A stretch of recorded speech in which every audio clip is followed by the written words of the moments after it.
안녕하세요. 반갑습니다. 지난주에 우리 공부한 거 숙제 좀 해보셨어요? 우리 잠깐 한번 잊어버리셨을 거예요, 벌써, 그죠? 잠깐 한번 복습 간단히 하겠습니다. 이번 주 공부 들어가기 전에. 불교 공부, 마음 공부는 이 세 가지 방식으로 한다 그랬어요. 어떤 교리든 어떤 부처님 가르침이든 첫째가 뭐예요? 이너 마인드. 네, 아주 좋습니다. 씩씩하게. 두 번째요? 이너 마인드 반대는 뭐예요? 아우터 마인드예요. 그러니까 우리가 보통 불교 공부하면은 주로 내 내면만 살핀다 이렇게 생각하게 되는데, 사실은 내 내면을 가장 잘 살피게 되면 저절로 내 내면에서 일어나는 것이 혼자 일어나는 게 아니죠. 반드시 대상이 있어서 일어나고, 그러면 그 바깥 경계에 대한 내면에서 일어나는 그 마음이 일어나게 된 그 대상에 대한 것도 우리가 저절로 인식하게 돼요. 그래서 그렇지만 우리가 먼저 그 사실을 먼저 이론적으로 먼저 알고 공부하면 더 좋겠죠. 그래서 불교 공부는 반드시 이 세 가지 차원에서 해야 된다. 하나가 이너 마인드, 내면의 마음을 살피는 거고, 두 번째는 내 내면 바깥에 내 이 이웃, 상호 관계를 살피는 거고, 그건 뭐예요? 대인 관계라고 했습니다. 관계 속에서 내 마음이 어떻게 일어나나. 그 다음에는 있고 슈퍼 릴레이션십이라고 했어요. 내 주변의 이웃, 가족, 또 친지, 친척, 친구 관계만이 아니라 그것이 이 자연, 우주 상황에 우리의 환경하고, 요즘 환경 문제도 심각한데 그 환경과 또 다른 사회 속에서의, 또 이 요즘처럼 글로벌 시대니까 세계 속에서의 그런 전체적으로 어떻게 작용하고 마음이 움직여지나, 이렇게 세 가지 수준에서 한마디로 굉장히 역동적으로 살펴봐야 된다. 마음이 그냥 평면적으로 이론적으로 개념적으로 이해하는 것이 아니라 실제로 그 가르침이나 그런 이치들이 내 내면에서 내 이웃과의 관계 속에서, 그리고 우리의 환경이나 전체 생태의 관계 속에서 어떻게 이것이 작용하고 이루어지는가, 그 가르침들이 그렇게 사유하고 살펴봐야 된다고 말씀드렸습니다. 그러기 위해서는 불교 공부의 주교제는 뭐라 그랬어요? 나 자신, 나의 마음이 주교제가 돼야 된다.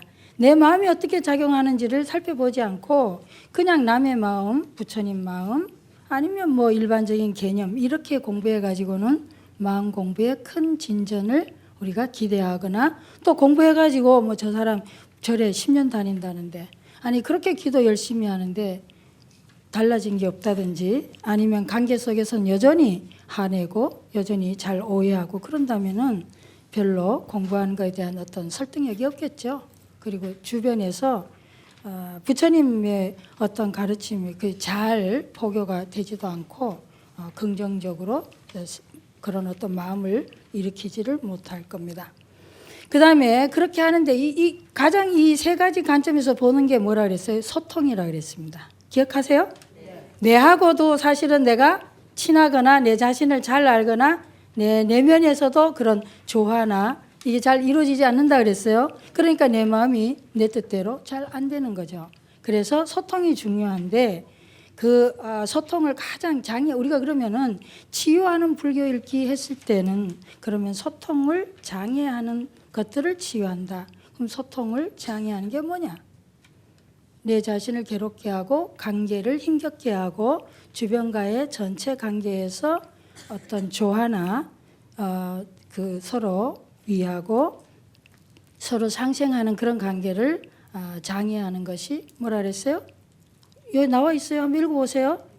생각, 나의 생각, 내 느낌, 내 감정, 내 기억, 내 행동들, 그런 것들 장애하는 나의 생각이나 느낌이나 또는 기억이나 행동들, 그런 것이 있으면 그것을 치유하는 거라고 했습니다. 그러면 그런 소통을 장애하는 그런 생각이나 느낌이나 감정이나 기억, 행동, 이런 것들은 근본적으로 어디서 나오는 거냐?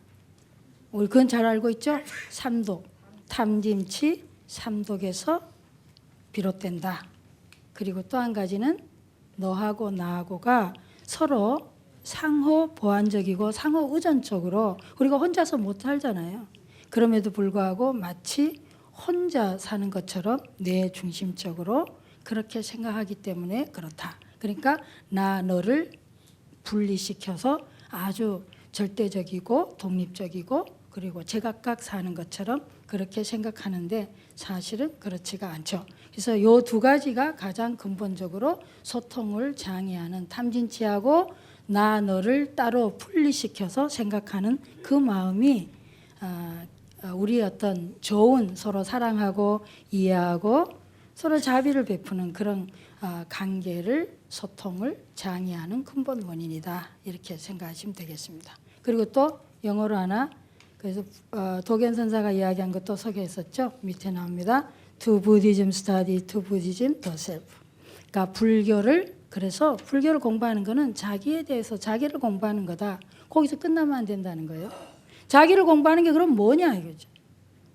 자기를 공부하는 게 뭐냐를 생각해 봐야 돼요. 나를 공부하는 거는 나를 알아가면 알아갈수록 진짜는 나를 잊는 거다. 나를 잊는 거란 게 뭐겠어요?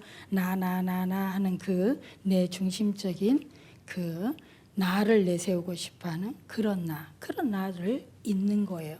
그럼 나를 잊는 거는 뭐냐? 나를 잊을 때에 우리가 진짜로 내 주변과 모든 일체와 친숙하고 좋은 관계를 맺을 수 있다. 여기까지가 지난주 우리 공부한 핵심 내용들이었습니다. 이번 주에는 이제 그 유식 심리학에 대해서 공부할 텐데요. 여기서 보면 이제 두 번째 장입니다.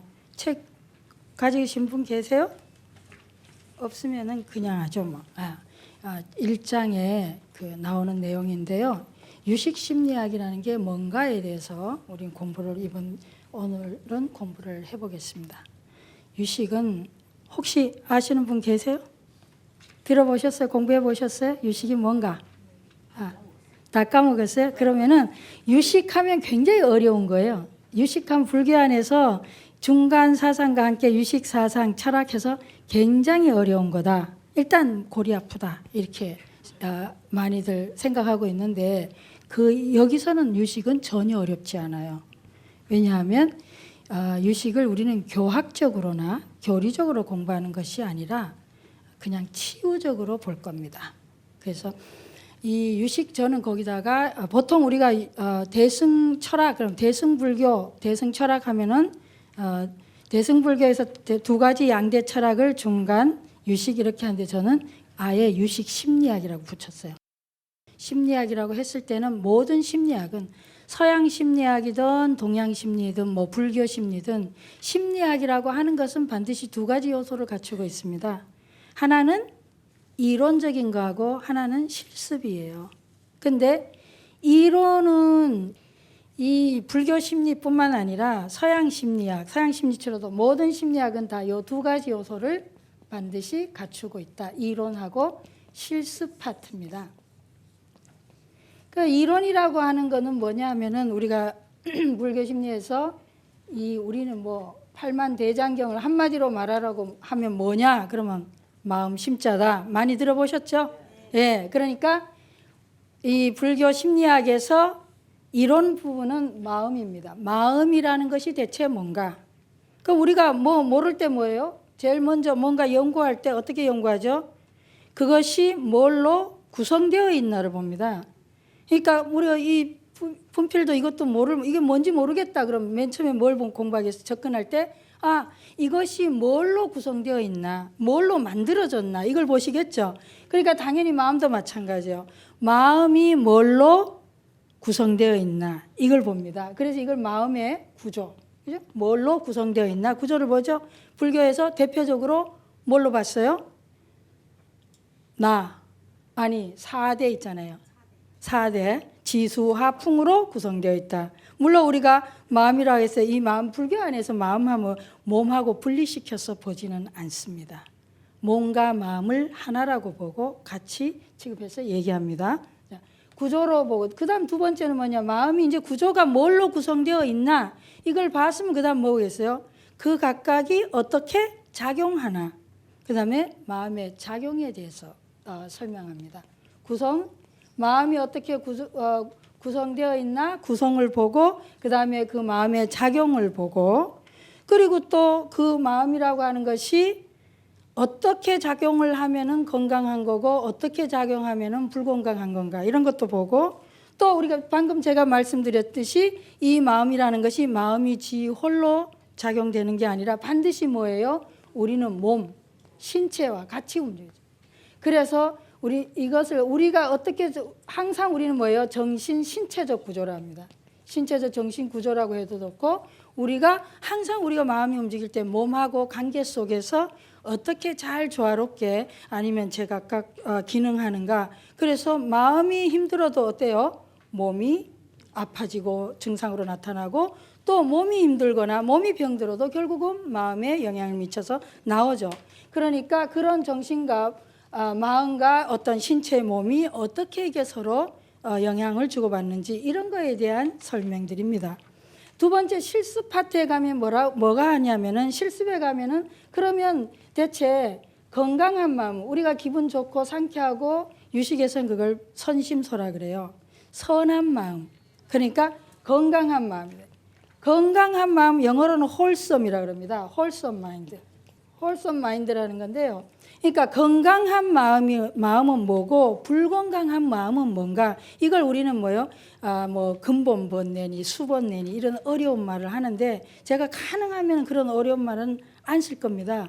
왜냐하면은 그 어려운 말을 하면, 여러분들이 혹시 이 가운데 영어 공부해 보신 분 아시겠지만, 처음에 영어 공부할 때 관계 대명사니 관계 형용사니 관계 부사니 이런 거 외우느라고 정작 뭐예요? 말이란 건 뭐죠? 가장 근본이 기변이 대화예요. 맞아요. 의사소통하는 거거든요.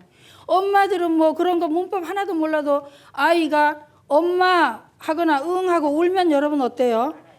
아시죠? 배가 아픈 건지 배가 고픈 건지 잠이 오는 건지 어디가 아픈 건지 똥을 쌌는 건지 다 안단 말이에요.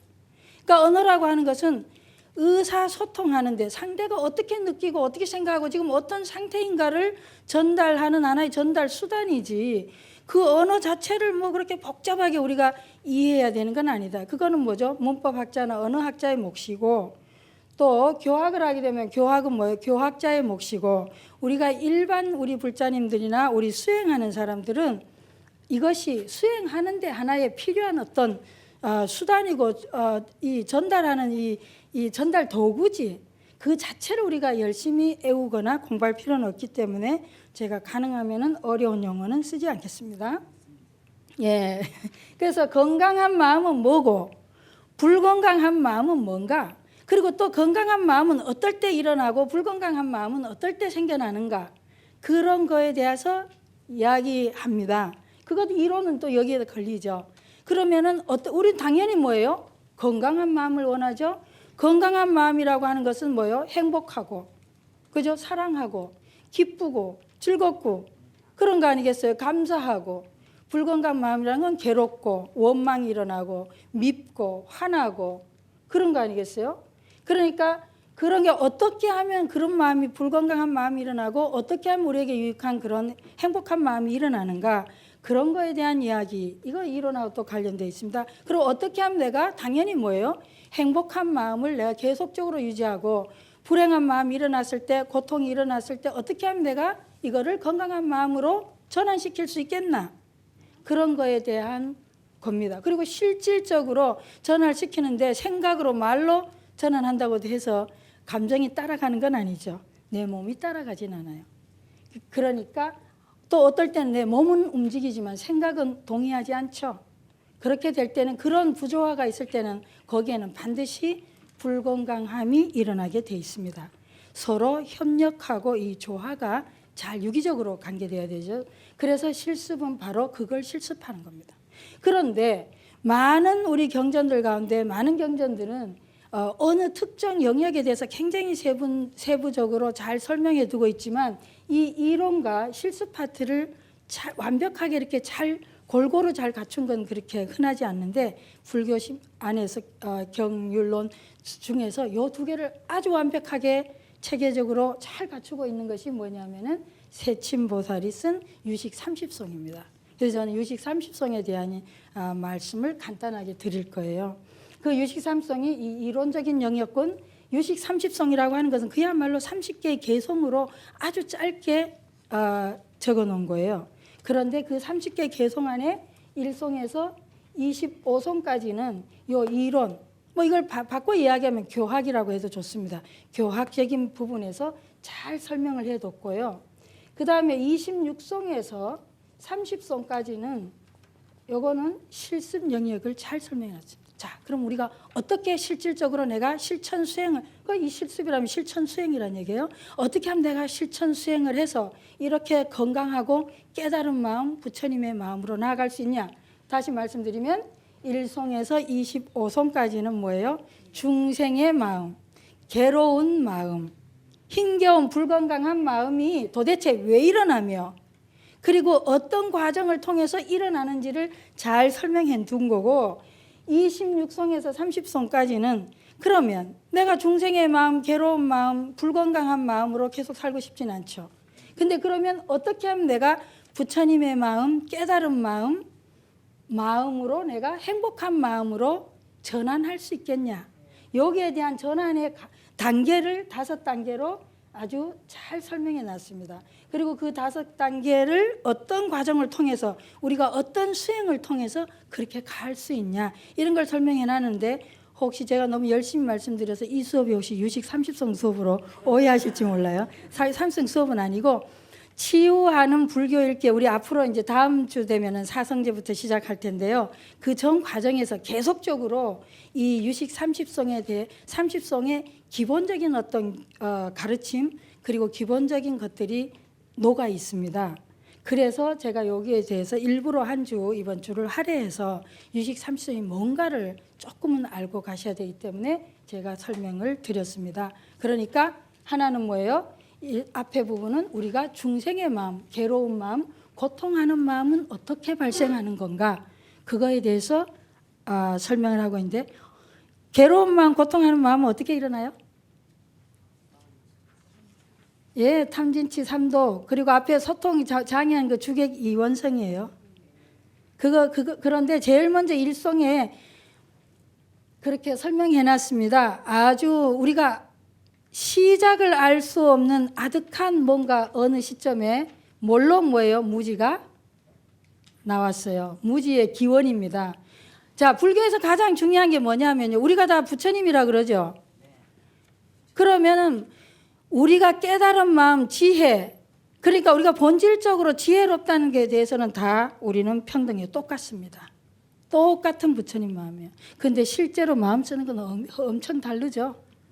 이게 달라요. 우리가 부처라는데 중생이 다 부처라는데 어째 다르냐. 차이는 뭐예요? 무지에서 차이가 납니다. 아니 깨달으면 무슨 차이가 없어요.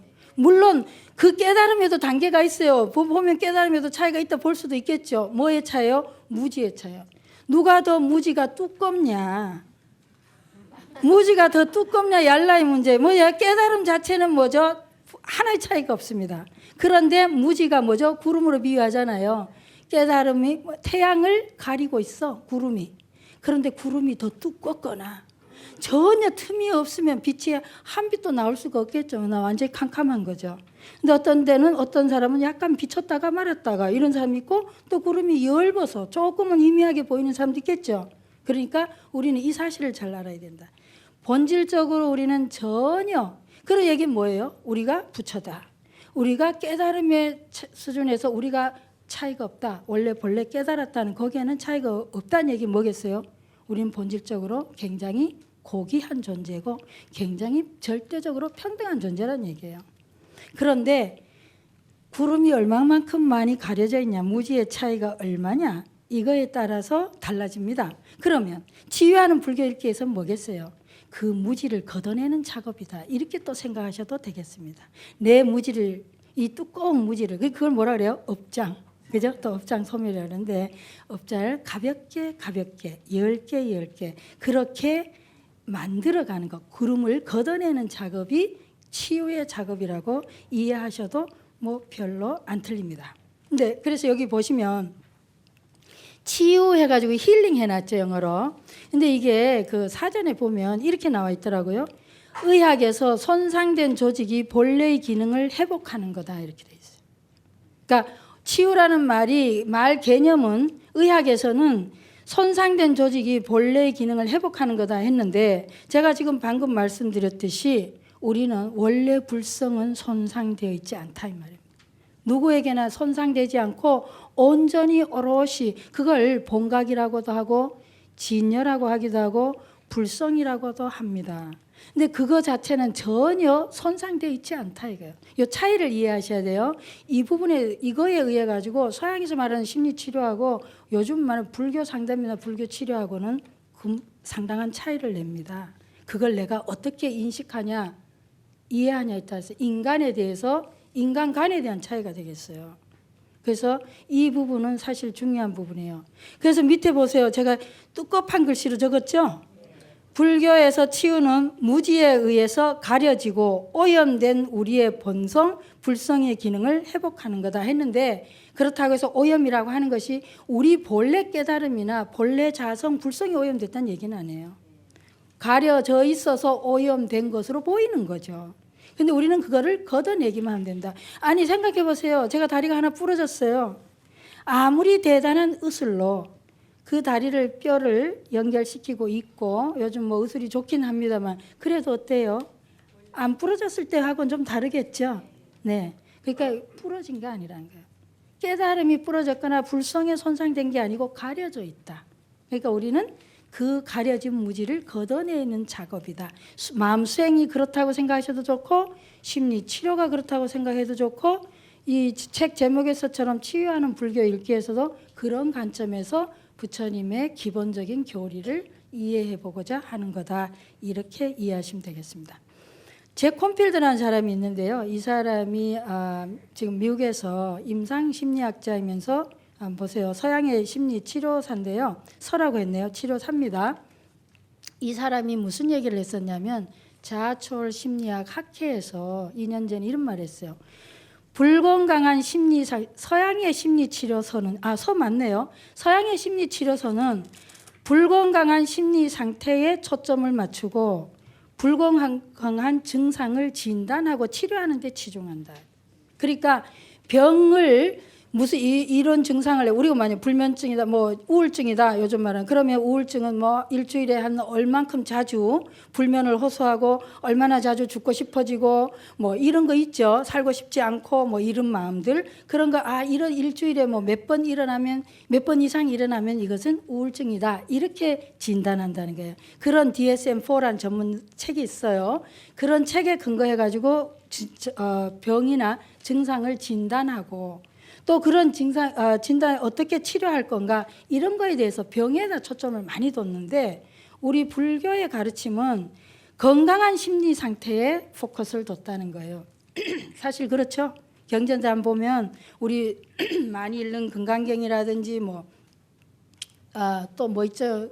하암경이라든지 깨달음의 세계를 이야기하고 어떻게 하면 부처님 마음을 이야기하고 다 그렇게 건강한 데다 사실은 굉장히 많은 할애를 하고 있어요. 깨달음이 뭐다 하는 거, 부처님 마음이 뭐다 하는 거요. 그래서 건강한 마음에 대한 설명을 하고 그 건강한 마음을 어떻게 하면 성취할 수 있나 이런 쪽에다가 많은 할애를 하고 있으니까 서양 심리학 치료하고 이 불교 심리 치료하고 상호 굉장히 보완적이다 이 얘기죠. 그러니까 이 둘을 서로 보완적이니까 같이 통합하고 융합해서 공부하면 굉장히 좋다 이런 얘기를 지금 하고 있는 거예요. 그런데 제가 밑에 보세요. 불교 심리학에서 유식 30성은 유일하게 불건강한 심리 상태에 더 많은 분량을 할애한다. 지금 보셨죠? 1성에서 25성까지는 불건강한 마음을 어떻게 해서 발생하고 또 그것이 본질이 뭐고 구조가 뭐고 여기 지금 다 적어놨네요. 건강, 불건강, 정신, 신체, 유기체적 그런 모델에 대해서도 해놨다. 그리고 나머지 5성, 25성에서 26성에서 30성까지는 어떻게 하면은 불건강한 마음을 건강한 마음으로 치유하고 전환할 수 있냐 이런 모델에 대한 방법에 대한 것을 해놨다 이렇게 해놨습니다. 네. 네. 그러면 이 유식에서는 불건강한 마음을 어떻게 설명하고 있냐 이 기본 틀은 이해하시면 좋겠어요. 8식으로 구조로 설명하고 있다 이렇게. 우리가 생각할 때 경험하고 사람을 만나고 대인관계를 하거나 뭔가 일상을 살면서 우리가 안다. 그죠? 내가 저거 안다, 경험한다를 어떻게 알아요? 눈으로 봤든지, 귀로 들었든지, 그죠? 혀로 맛봤든지, 몸으로 뭐예요? 감각을 접촉했든지, 안이비설신이에요. 그죠? 그걸로 우리는 안다고 해요. 경험한다고 하죠. 맛을 보기도 하고, 소리 듣기도 하고. 너무 쉽지 않아요? 근데 전 오식하니까 좀 어려워 보여서 그렇죠. 우리 날마다 하는 겁니다. 그죠? 예. 그러니까 그렇게 생각합니다. 그럼 의식은 뭐예요? 내가 맛보고 나면 이거 따져보죠. 아, 이건 뭐, 어떤 보살님 요리 잘하는, 음식 잘하는 보살님하고 한번 옛날에 미국에 있을 때 식당에 간 일이 있는데 그 보살님은 음식을 즐기지를 못하더라고요. 왜냐하면 요거 뭐 고춧가루를 더 넣네 덜 넣네. 한국 식당에 갔는데 요거는 뭐 이건 좀 넣으면 좋은데 안 넣네. 그러느라고 그분은 음식을 온전히 체험을 못해. 경험을 못해요. 그러니까 자, 육식은 뭐 하는 거냐 하면은 내가 그렇게 눈으로 보고 귀로 듣고 뭐 했죠. 육식은 뭐 하죠? 내 이전의 경험을 바탕으로 내가 따지는 거야. 그래서 그걸 분별사식이라 하죠. 그런 말 많이 하죠. 분별하지 마라. 들어보셨어요? 예, 불교 공부하시면 아마 분별 안 좋다는 얘기 많이 들으셨을 거예요. 분별하지 마라. 그게 분별입니다.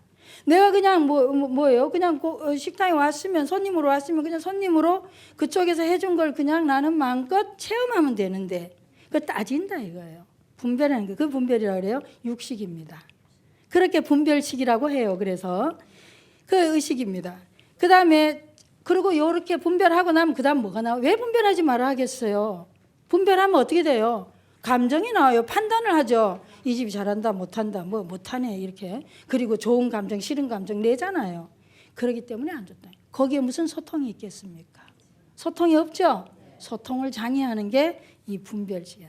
그 다음 뭐예요? 만화식이라 그래서 제7식은 뭐냐면 자아의식이라 그럽니다. 자아의식. 영어로는 에고라 그래도 괜찮아요. 셀프라 그래도 되고.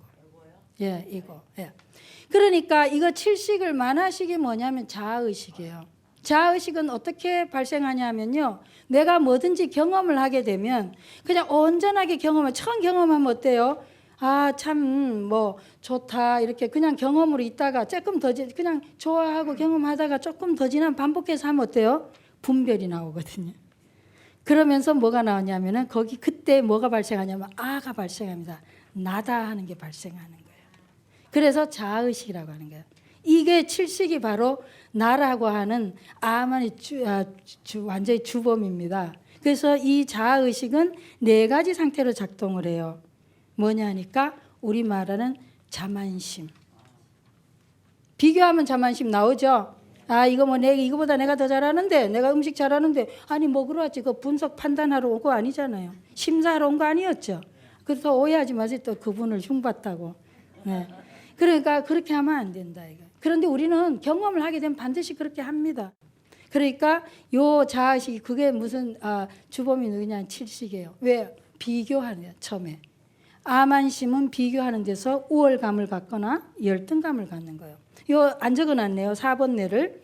아만심이고 또 하나는 뭐냐면은 아만 그다음에 아예입니다. 자기중심적으로 판단하고 생각하고 받아들인 거예요. 사랑은 나쁘지 않지만 자기중심적으로 하는 사랑은 반드시 뭐요? 상대 배려가 안 되니까 자기 상대 존재에 대한 인식이 부족하니까 반드시 소통을 장애하죠. 그 다음에 아예고요. 자기중심적 사랑, 아마나의 악연입니다. 그 다음 자기에 대한 견해가 있다. 뭐냐? 나는 무의식적으로 영원히 살 것처럼 나는 절대적으로 뭐요? 다른 사람하고 의존적 관계가 아니라 독립적 존재로 이렇게 이해하는 거예요. 그 다음 저장식입니다. 아리아식이에요. 경험하는 것은 뭐예요? 내 안에 다 축적돼요. 축적되어 있으면서 시시때때로 그것이 기억이란 이름으로 하나씩 떠올라지죠. 기억이 떠올라지면 일 없이 좋아하거나 일 없이 화가 나거나 뭐 온통 이런 또 반응들을 하게 됩니다. 그래서 중생의 마음, 괴로운 마음은 바로 요 네 가지 형태, 8식의 구조로 작동이 되는 거고 그럼 부처님 마음은 어떠냐? 네 가지 지혜로 작동이 됩니다. 네 가지 지혜로 작동이 되는데 그 밑에 보세요. 성소작지, 묘관찰지, 평등성지, 대원경지. 어렵죠? 이 기억하실 필요 없어요. 눈, 귀, 코, 혀. 자, 몸 어떻게 작동돼요? 내 지금 칠식의 내 자아의식을 빛나게 하거나 자아의식을 기분 좋게 하거나 드러내는 쪽으로 내 눈은 그걸 보려고 하고, 그죠? 내 귀는 그런 소리를 듣고 싶어 하고, 그런 소리를 들으려고, 그거 어긋나면 어때요? 화가 나죠. 기분 나빠져요. 그리고 내 코는 뭐예요? 그걸 냄새 맡고. 다 이 5가지 감각 이 기관이 다 내 자아의식을, 나를 빛나게 하고 내 암안심, 내 자아의식을 드러내는 쪽으로 작동을 해요. 그게 이제 중생의 마음입니다. 그런데 나만 그러냐? 너도 그렇죠. 저도 그렇죠. 그러니까 서로 부딪히고 소통이 안 되는 거예요. 근데 부처님 마음은 어떠냐? 깨달은 마음으로 가면 그냥 눈은요, 뭐 보고 싶은 걸 보거나 듣고 싶은 걸 귀가 듣고 그런 게 아니라 그냥 보여지는 것을 봅니다. 들려지는 것을 듣는 거죠. 그러니까 거기는 왜곡하거나 오해하지 않죠. 그런데 내가 듣고 싶은 걸 듣고 싶어 하고 보고 싶은 걸 보고 싶어 하고 내가 원하는 걸 찾으려고 하고, 그러니까 5가지 이 기관들이 다 뭐라고죠? 하나의 이 칠식의 앞잡이 노릇을 하는 거죠. 그러다 보면 뭐예요? 헛것이 보이기 시작하고 헛것이 들리기도 하고 왜곡되고 오해하고 착각하고 그러는 거예요. 그런데 이 깨달은 마음, 부처님 마음으로 가고 건강한 마음은 보이면 보고 들리면 듣고 그러지, 뭐 안 보이는 걸 억지로 보려고 하거나 안 들리는 걸 억지로 들으려고 하거나 들은 걸 오해하거나 마음대로 편집해서 듣거나 그러질 않는다는 거예요. 간단하죠. 그게 성소작지라는 거예요. 지혜입니다. 그러니까 여기에서 유식에서 굉장히 중요한 게 뭐냐 하면요, 이 식이라는 개념이에요. 이 식, 알식자입니다. 그렇죠? 이 알식이 바로 이 지혜로 전환하는 것이 바로 이 유식삼성의 치료예요. 그리고 전부 다 부처님의 여기에 있는 치유하는 불교계 전 교리들이 이런 쪽으로 갈 겁니다. 그러니까 이 알식은 뭐예요? 내가 아는 거죠. 어떻게? 중생의 마음으로 그렇게 오염돼서 하는 거예요. 여기에 철저하게 뭐가 들어가 있어요? 자아의식이 들어가 있어요. 나를 빛나는 쪽으로 그렇게 해석하고 그렇게 이해하고 그렇게 듣고 싶어 하는데, 여기로 가면 있는 그대로, 들리는 대로, 보이는 대로, 느껴지는 대로 생각하는, 이렇게 간다 이거죠. 그러니까 이쪽으로 가면 여기는 자아의식이 7식이 없어졌고 다 소멸되고 80 소멸되고 다 이것을 여기서 전환된 거예요.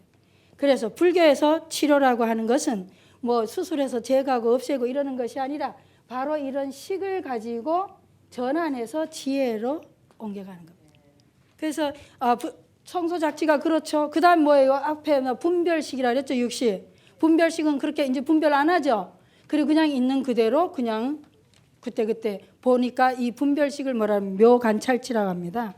묘하게 있는 것도 있고 있기도 하고 요즘 어려워요. 나중에 이거는 진속 이제 설명해야 되는데 뒤에 무상무화나 이런 게 가면서 제가 설명해 드릴게요. 그 다음에 평등성지, 자아의식이 이 지혜 쪽으로 이동하게 되면 부처님 마음에 가면 자아의식이 없으니까 어때요? 이고가 비었어요. 투사를 안 하죠. 예, 그렇게 되면 어떻게 돼요? 그러면 절대 평등해서 그때 중생이고 부처가 중생이 되는 거예요. 그러니까 부처님이 딱 깨달으시고 보니까, 그래서 부처님께서 설법하시기를 망설이고 가르치기 망설인 이유가 뭐예요? 깨달아서 딱 보니까 일체 마무리 다 부처더라 이 말이에요. 모든 중생들이 다. 그런데 인도를 한번 생각해 보셨어요? 요즘은 그래도 우린 절대 평등하다 그러면 이해가 가죠? 인도 2500년 당시에 지금도 인도 어떻습니까? 얼마나 그 카스트 제도가 아직 여전히 많이 남아있고 남녀 차별이 아직도 많이 있고 계급의 이 차이가 있죠. 그런 데서 그때 부처님 당시에 지금도 여자는 이번에 제가 얼마 전에 인도 성지순례 갔다 왔거든요. 현진 얘기가 여전히 여자는 아직도 이게 1대1에 이렇게 대등한 관계가 아니라 하나의 소유물, 재산 목록에 들어가는데 여자도 성불한다 이렇게 되면 어떻게 될까요? 남자들이 부처님 말 안 믿을 거예요 아마. 아니 뭐 저렇게 또 그것도 말이지 저 아주 하층 천민 계급도 성불한다. 그도 부처다. 그럼 누가 믿겠어요? 부처님 하면 죽이려고 했을지도 몰라요. 그러니까 부처님의 가르침이 무수한 경전과 엄청난 그런 방편들이 많이 나오죠. 그래서 법화경에도 보면은 여성이 성불하지 않고 뭐예요? 남자 몸 바꿔서 성불하기 이게 나옵니다. 그러면 지금 시대에 와가지고 또 그걸 그대로 문자 그대로 믿어가지고 그러면 또 내 생에 내가 태어나서 남자 몸 받아가지고 성불해야지 이렇게 또 이해하는 사람이 있어요. 그러면 그거는 부처님의 가르침을 굉장히 오해하고 잘못 이해하는 거죠. 그야말로 문자에 집착하고 글 그대로 본게 된 그게 아르 말이에요. 이게 나중에 되면 제가 반복해서 설명해 드릴 거예요. 제가 이 부분은 굉장히 많이 충격을 받은 영역이라. 자, 어쨌든 절대 평등하다는 걸 아셨다는 거예요. 왜? 자아의식이 안 들어가니까, 이고가 안 들어가니까 있는 그대로 보니까 다 부처더라는 거죠. 그러니까 이고가 들어가고 자아의식이 들어갈 때 우리가 우열을 열등감이 나고 비교해서 분별해서 그렇게 해서 내가 우월감을 느끼고 열등감을 느끼는 거지. 부처님 이 자아의식이 딱 사라지고 나면 칠식이 멈추고 나면 그렇더라. 그다음 저장식은 뭐 이거는 저는 기억식이라고도 바꿔서 좀 쉬운 말로 하는데 이거는 내가 경험한 것들이 다 경험이 뭐예요? 우리가 다음을 이해하는데 편리하게 쓰여지기도 하지만 역으로 굉장히 먼저 오해하고 착각하는데 쓰여질 수도 있죠. 이 경험의 영역이 전혀 새로운 걸 이해하는데 전혀 뭐죠? 부정적인 영향을 안 미친다는 얘기예요. 그렇게 해서 이 지혜로, 그래서 이거를 대원경지란 말이에요. 크고 원만하고 맑은 거울이 돼서 있는 그대로를 비추는 거지, 내 경험을 근거로 해가 저희가 저렇게 해서 말했을 거야, 저 인간이 저렇게 해서 그럴 거야, 나라면 어떻게 이러질 않는다. 우리 이전의 경험들이 내가 약간 슬픈 경험이나 상처받은 경험이 있으면 내 경험에 비추어서 상대를 그렇게 해석하거나 이해하거나 오해할 수 있잖아요. 그런데 내 이전의 경험들이 현재를 경험하거나 이해하는데 전혀 그런 오염을 시키지 않다. 더 쉬운 말로 뭐예요? 색안경을 보고 색안경을 끼고 보지 않는다는 거죠. 그야말로 그냥 있는 그대로 인식한다. 이렇게 생각하시면 되겠어요. 그 다음에 마지막에 이제 이 수업의 끝인데요. 지금 이 수업에서 가장 중요한 거, 안다는 것은 곧 경험한다는 얘기예요. 내가 경험하지 않고 어떻게 알겠어요, 그죠? 예. 자, 유식이라는 건데 이 유식이라는 게 영어로는 mind only라고도 합니다. mind only 또는 consciousness only라고 해요. consciousness only. 혹시 또 이걸 consciousness 하면 이것이 영어로는 의식이라고 번역되니까 정신분석에 얘기하는 의식, 무의식으로 이해할 수도 있는데 그런 뜻 아닙니다.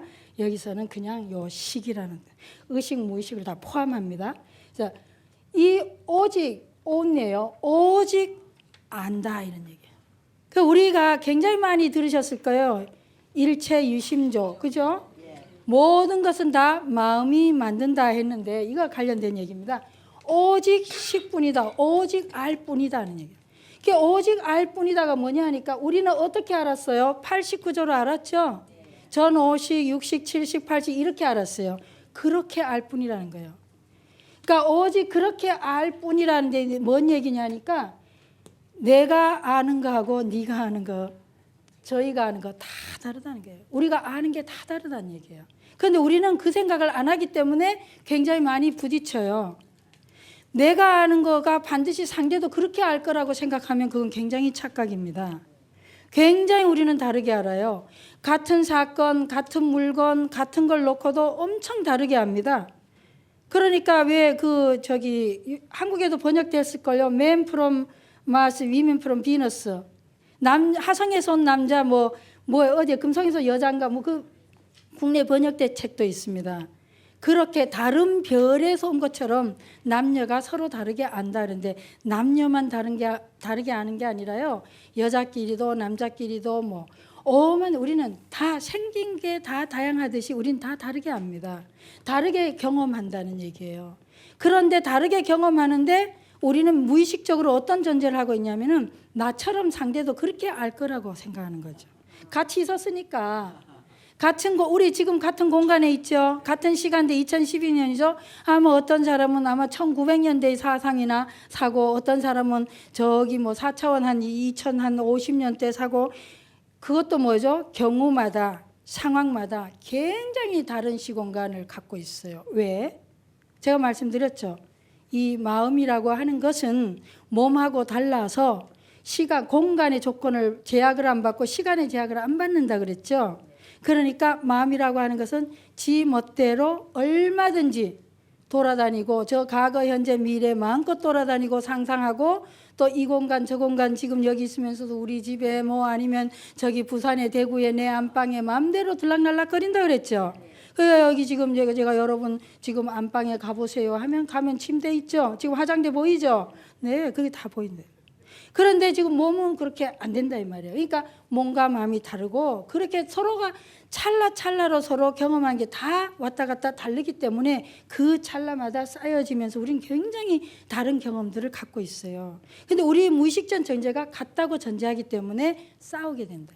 그래서 오늘 여러분이 아셔야 될 건 내가 뭔가를 알았을 때 뭔가를 주장하려고 할 때 내 감정이나 내 느낌이나 아니면 내 생각이나 내 기억이나 이런 걸 딱 가지고 뭔가 이게 관계 속에서 약간 갈등이 생긴다든지 약간 찝찝하다든지 뭔가 편하지 않을 때 그럴 때는 서로 다르게 알고 있는 순간이라고 생각하시면 되겠어요. 내가 지금 뭔가 저 사람하고 내하고 다르게 아는 것이 지금 부딪히고 있는 거예요. 충돌하고 있는 찰나고 순간이라고 생각하시면 될 겁니다. 그래서 굉장히 다르게 안다. 근데 그 내가 아는 것은요. 그래서 유식 다음에 뭘 붙였냐면 유식 무경이라고 했어요. 내가 아는 그 대상 그 경계는 없다 이 말이지. 내 혼자서 내 마음속에 있는 거다. 유식을 떠올리시면서 판단 유보를 하셔야 돼요. 그러니까 항상 여러분들은 저거는 저렇다. 마침 저는 항상 이 유식을 말씀드릴 때는 마침뼈를 찢지 마라 합니다. 여지를 남겨라. 항상 나랑 오해가 찝찝하거나 뭔가 있을 때 그렇다라고 단정 짓지 마시고 마침표이거든요. 단정을 짓는 건. 그러니까 마침표를 찍지 마시고 여지를 남겨라. 스페이스를 둬라 이거예요. 마음에 그 스페이스를 둬야지. 바로 이 유식은 그걸 얘기해요. 그래야만이 이 식을 보면서 우리는 나중에 이 지로 전환하는 쪽으로 나아갈 수가 있습니다. 네, 그러면 오늘은 여기까지 하시고 여러분은 한 주일간 유식을 생각을 많이 하고 오세요. 왜냐하면 다음 주에는 고통에 대한 걸 공부할 테니까 고통이 대체 왜 일어나는지를 생각하게 되는데 유식을 한 주일 동안 잘 사유하시면서 생각하시면서 한 주일 지내시고 다음 주에 뵙겠습니다. 수고하셨습니다.